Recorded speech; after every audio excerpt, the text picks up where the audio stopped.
Dans le prochain épisode d'Ici tout commence. À l'Institut, la rumeur court qu'Anaïs et Tessier sont un peu trop proches. Ambre découvre le vrai visage de Malik. Laetitia fait un coup de poker. Attention, les paragraphes qui suivent contiennent des spoilers sur l'épisode d'Ici tout commence diffusé jeudi soir sur TF1. Si vous ne voulez rien savoir, ne lisez pas ce qui suit. Jeudi 7 septembre dans Ici tout commence. La rumeur enfle sur Anaïs et Tessier. Le roi confirme à Clotilde que Tessier est tracassé ces temps-ci, mais il n'en connaît pas la raison. Même s'ils sont proches, Tessier n'est pas du genre à s'épancher. Toutefois, le roi assure à Clotilde qu'il n'y a pas de raison de s'inquiéter outre mesure pour l'Institut.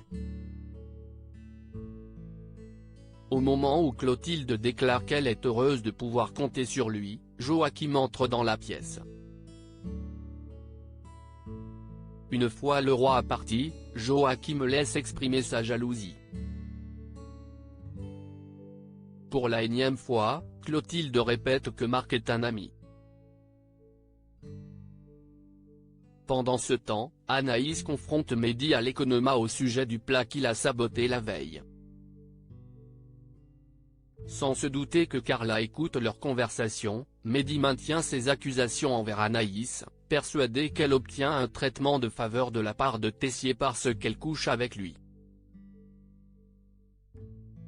Choquée par ses propos, Anaïs le vire de sa brigade. Au Doubla, pendant le service, Jasmine et Deva sont témoins d'une scène où un client félicite Anaïs et Tessier pour leur travail sur le Constance. La jeune chef avoue avoir légèrement modifié la recette sans en avoir averti le directeur au préalable. Mais celui-ci la félicite pour son initiative. Dans les vestiaires, Jasmine ne peut s'empêcher d'en parler avec Ethan. Carla se joint à leur conversation, révélant avoir entendu une dispute entre Anaïs et Mehdi un peu plus tôt au sujet de la liaison que la chef du Doubla entretient avec le directeur de l'Institut. Si Jasmine défend Anaïs, le reste des élèves commence à croire à la rumeur. D'ailleurs, celle-ci ne tarde pas à se répandre dans toute l'école.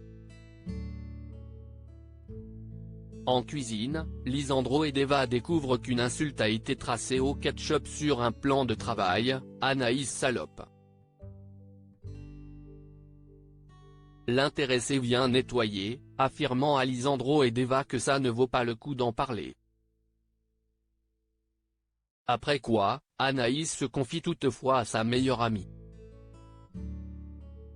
Salomé respecte le fait qu'elle ne veuille pas dire la vérité sur ce qui la lie à Tessier, mais elle la met en garde sur les conséquences que cela risque d'engendrer.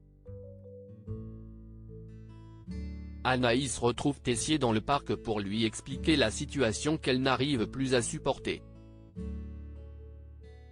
De fait, elle ne va pas pouvoir continuer à le couvrir.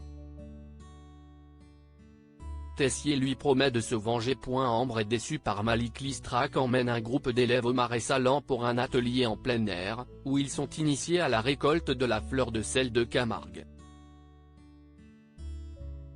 Observant Malik en train de charrier Pénélope, Ambre ne cache pas son dégoût. Pendant l'atelier, Ambre ne peut pas rester indifférente face à l'attitude de Malik, qui ne cesse de draguer Pénélope de façon un peu lourde. Elle finit par l'interpeller à ce sujet. Pénélope assure qu'elle ne l'a pas mal pris, tandis que Malik s'excuse de l'avoir mise mal à l'aise. À la cafétéria, Solal raconte à David ce qui s'est passé entre Ambre et Malik pendant leur atelier. La jeune fille déclare être profondément déçue de voir le vrai visage du jeune homme pour qui elle avait craqué sur l'application de rencontre. Elle s'estime heureuse de ne pas être allée en date avec lui. Laetitia joue quitte ou double au double A, Salomé surprend une conversation houleuse entre Laetitia et Antoine, apprenant ainsi que sa sœur a l'intention de démissionner, donc de renoncer à son logement de fonction, parce que son supérieur refuse d'aménager son emploi du temps pour la laisser assister aux cours de salle de Lisandro. Salomé les incite vivement à trouver un terrain d'entente, mais toutes les propositions d'Antoine sont catégoriquement refusées par Laetitia. Plus tard, cette dernière fait ses cartons et quitte son bureau, laissant Antoine dans un grand embarras.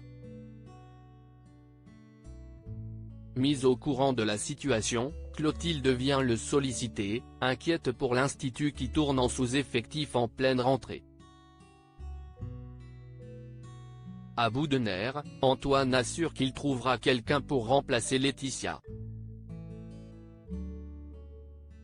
Dans le parc, Antoine est réprimandé par Tessier, également au courant de la démission de Laetitia. Même si le directeur adjoint tente de se défendre, Tessier lui ordonne de faire venir Laetitia à son poste dès le lendemain matin.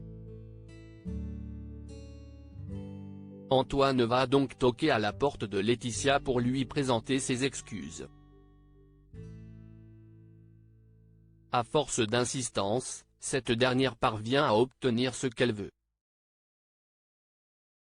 En acceptant de reprendre son poste d'assistante administrative dès le lendemain, Antoine accepte de la laisser commencer sa formation tout de suite.